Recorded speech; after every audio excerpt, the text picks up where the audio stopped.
Why are flea markets called that anyway? If you enjoy learning quirky facts like this, don't forget to like, subscribe, and let us know your thoughts in the comments below. So, the reason we've dubbed a place of sellers peddling their second-hand stuff a flea market has turned out to be another in a long line of etymologies that doesn't have one clear-cut answer, but, you know, a few plausible and interesting suggested explanations. The French connection. One idea historians have is that flea market comes from the outdoor bazaars of Paris, some of which have been around for hundreds of years. According to the association that runs one of the markets today, the term first sprang up in the 1880s when an unknown bargain hunter looked upon the market with its rags and old furniture and dubbed it Le Marché aux Puces, or Market of Fleas, because of shoppers' perceptions that some of the more time-worn wares sold there carried the little bloodsuckers. The first recorded appearance in English that the Oxford English Dictionary lists, in G.S. Doherty's 1922 book in Europe, makes reference to this origin.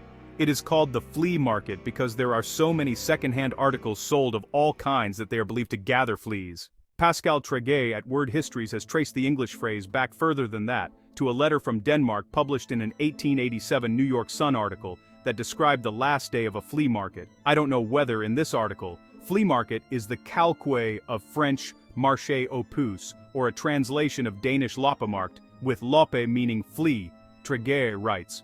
According to the Danish dictionary Den Danske Ordbog, loppemarkt is either from German flohmarkt, with flow meaning flea, or from French marché aux puces.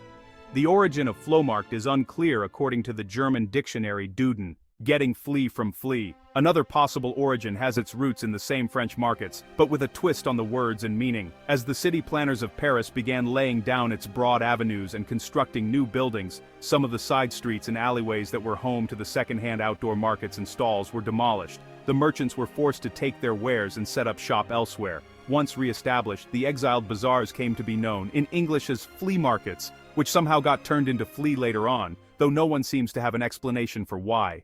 Coming to colonial America.